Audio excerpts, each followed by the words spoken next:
Dr. Hamza Yusuf, uh, I want your comments just on this. The problems I'm having in Pakistan, and I'm sure this is a problem in most of the Muslim world, that there are two sorts of crimes in the society. One is corruption, and the other is sex crime.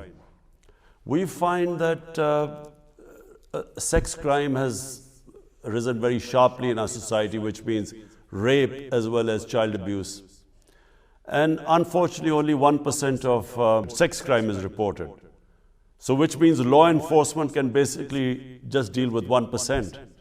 The other 99%, I feel the society has to fight it. Same with corruption.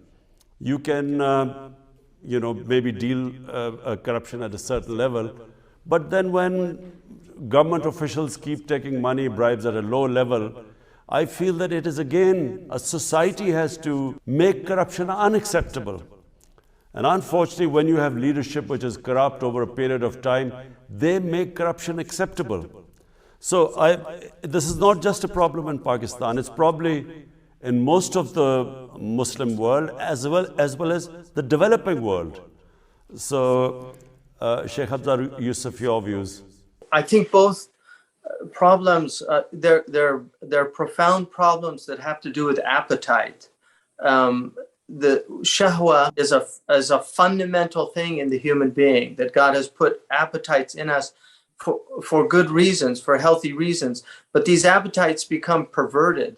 And so the desire for wealth is a natural desire because we need wealth. But when that desire becomes inordinate, when it becomes something that is greedy, and then we begin to harm the society, something's gone seriously wrong. So this is a deep problem in many places, including the United States. There's no country that's exempt, but it's the degree with which the corruption, like an apple, if you have a small piece of corruption, you can remove it and it's still a good apple. But as it increases throughout the fruit, at a certain point, you just throw the apple away. So this is a huge problem, and I know you're addressing this. But one of the things that people have to understand about this is that the selfishness of that individual is, in the end, harms himself. إِنَّمَا بَغِيكُمْ عَلَى أَنفُسِكُمْ. The Quran says your corruption is against yourselves. It harms yourselves. This inordinate desire. In terms of the sexual problem, this has to do with a loss of chivalry, a loss of fatuwa, a loss of the qualities that decent men have. It's very important for men to understand that they are قوامون الرجال قوامون على النساء, that God has given us and tasked us with the care of women and children. If you look at society, if you just walk around, everything you see almost without exception was built by men. Men built the roads, they built the houses, they put the plumbing, the infrastructure. Why did they do this? They did this for women and children. This is the fundamental impulse in men. And so we have to inculcate in our young men especially this idea of honoring women. The Prophet ﷺ said, "La yukrimuhunna illa kareem."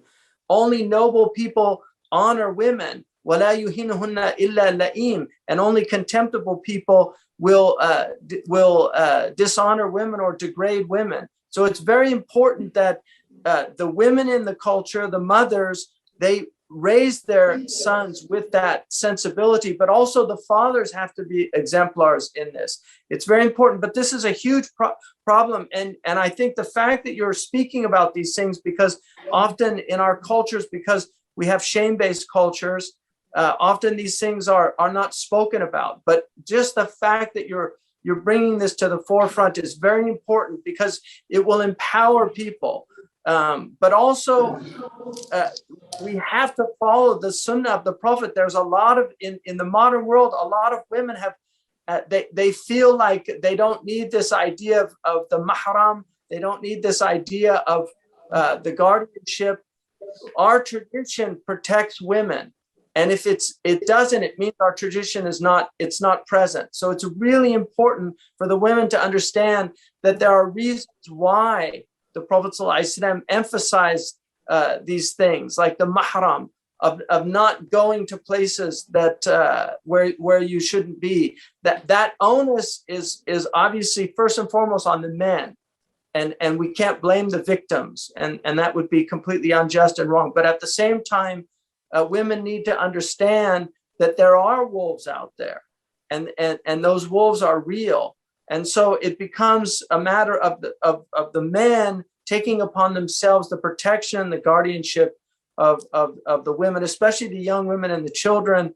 I mean, these are some of the greatest crimes against people.